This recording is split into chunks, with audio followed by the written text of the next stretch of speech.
कहते हैं big boss की जर्नी में सबसे बड़ा इम्पोर्टेंट होता है बिग बॉस की ट्रॉफी, और उसके ज़्यादा बिग बॉस में रिलेशन। ये मैडम ने इतने सारे रिलेशन बनाए हैं बिग बॉस की जर्नी में। सबसे बड़ा रिलेशन पूजा मैम के साथ, और उसके बाद मुझे लगता है सबसे बड़ा रिलेशन उनका अभिषेक के साथ बना है। As a good term bad term, एक हाल ही में तस्वीर है उसमें भी पता चलता है गुड टर्म बैड टर्म जो भी है।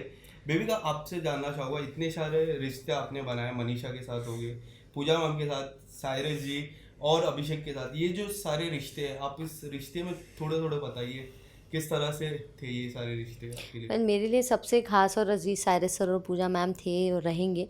और बाकी मेरी खटास और ऑन एंड ऑफ लड़ाई अभिषेक और मनीषा के साथ सब जानते हैं। तो हाँ, अभिषेक के साथ अब मैं बहुत ही कॉर्डियल अच्छे टर्म्स में हूँ and things are going very good now. ये जो सारे नाम लिए, इसमें एक नाम मैंने नहीं लिया जिसके अलग से मैं पूछने वाला हूँ आपका। मनीषा के साथ जो रिश्ता था, मैंने शुरुआत में देखा इतना अच्छा रिश्ता था, दो दोस्त जो अलग से बात करते थे, हर हर टाइम एक साथ रहते थे। फिर कुछ हुआ, फिर अब जब मैंने फाइनल में उनसे भी पूछा और आपसे भी सवाल पूछा था कि ये रिलेशन आगे किस तरह से होने वाले हैं, तो अब किस तरह से है मनीषा के साथ? मेरे दरवाजे उसके लिए हमेशा खुले रहेंगे, क्योंकि मैं मेरे जो भी रिश्ते थे अंदर, वो किसी से लड़ाई हो या दोस्ती, हमेशा जेन्युइन और रियल और स्ट्रांग रहे हैं। अनलेस वो वही मनीषा रहे जिससे मैं पहले हफ्ते में मिली थी। तो I have my doors open for her. और एक टास्क हुआ था जहाँ एक तरफ एल्विश कैप्टन थे और एक तरफ अभिषेक कैप्टन थे, जहाँ आपने धक्का मारा था उनको, वो काफ़ी रोए भी थे उस टास्क को लेके। आप अगर कुछ बताना चाहोगे उसके बाद किस तरह की बॉन्डिंग आपकी थी उनके साथ? वेल, अगर लोगों ने सिर्फ वो टास्क देखा है, बट उससे पहले उसने मुझसे एक फॉल्स फेक फाइट करके मुझ पे झूठा इल्ज़ाम डाला था कि मैं गाली दे रही थी, जबकि मैंने नहीं दी थी। और उस फाइट में उसने आके मुझे बहुत गंदी तरीके से धक्का भी मारा था। तो उसके धक्के से मैं हिली भी नहीं, क्योंकि ऑफकोर्स मेरा वज़न ज़्यादा है। लेकिन लोगों ने टास्क में किए मेरी उस बात को इतना एग्रवेट कर लिया, लेकिन झगड़े में उसने जो मेरे साथ किया था, जो धक्का मारा था वायलेंटली, उसको लाइमलाइट में लाया ही नहीं गया है। तो मैं बड़ी डिसअपॉइंटेड हूँ इस बात से कि मेरी की गई हर हरकत को इतना एग्रवेट करके उनकी हरकतों को क्यों पर्दे में डाला जाता है, क्योंकि उनका फ़ैन बेस इतना स्ट्रॉन्ग है, इसीलिए वो हमेशा सही है। तो वो मैं बहुत डिसअपॉइंट हुई हूँ। शर्ट शर्ट कट से नीचे करूँ? वो ने बाबा बाबा दिख रहा है बस। ठीक है, ठीक है, यस। हाँ, तो उसने जब मुझे गुस्से में धक्का मार के मुझ पे झूठे इल्ज़ाम लगाए थे गाली देने के, उस बात को लाइमलाइट में नहीं लाया गया। लेकिन मैंने टास्क में जहाँ मुझे उसे रुलाना था, आप एक इंसान को कैसे रुला पाओगे? मैं कैरेक्टर में पूरी तरह से घुस गई थी, मैं डेविल बनी थी और मुझे टास्क में दिया गया था एंजल को रुलाना है। तो कितना मुश्किल होता है वो। तो वो एक हिस्सा था टास्क का जो करना था, और किया मैंने।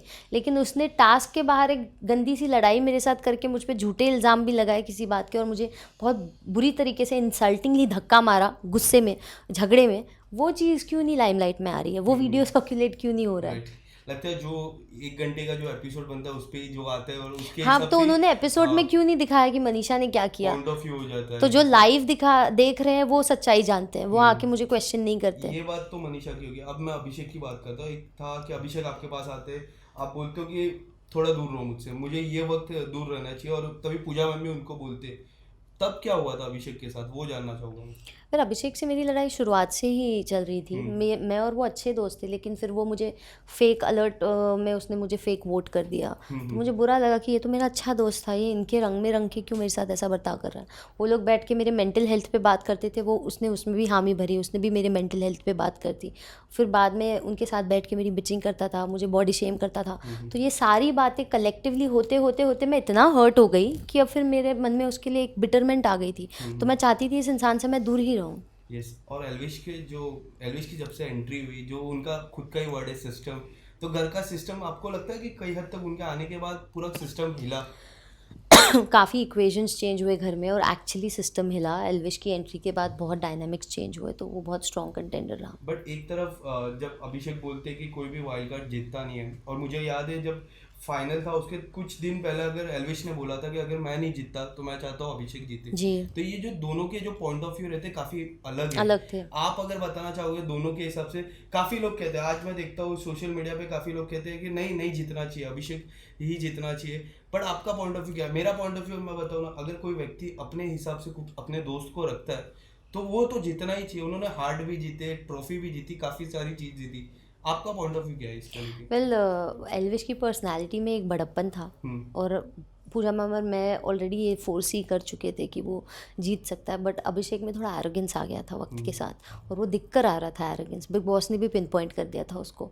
तो एक विनर के अंदर जो ट्रेड्स होने चाहिए वो एल्विश में थे, तो ऑफ कोर्स वो जीत गया। बेबी का आप जब घर के अंदर जा रहे थे, मुझे आपने कहा था कि मेरे इतने फैन फॉलोइंग नहीं है, इतने सारे नंबर्स ऑफ फैन फॉलोइंग नहीं है। मैंने कहा था कि आप जब घर के बाहर आओगे तब हमारी मुलाकात फिर से होगी, तब आपसे ये सवाल फिर से पूछूंगा, अब किस तरह देखते हो आपकी फैन फॉलोइंग, अब किस तरह देखते हो जब देखते हैं। अब मैं देखता हूँ कि आपके डैड को आपके नाम से जानते हैं, वो जो बदलाव अब नज़र आ रहा है, कितना प्राउड फील करता हूँ। बहुत ज़्यादा, बहुत शुक्रगुजार हूँ मैं। और मेरी फ़ैन बेस भले ही नंबर्स में उनके बराबर ना हो, लेकिन क्वालिटी में उनसे बहुत बेहतर है। Yes. तो ये मुझे पता चला, मुझे बहुत इंटेलेक्चुअल और इंटेलिजेंट और न्यूट्रल फैंस मिले हैं जो बहुत ही क्वालिटी से अच्छे हैं, क्वांटिटी से नहीं। तो इसकी मैं बहुत शुक्रगुजार हूँ।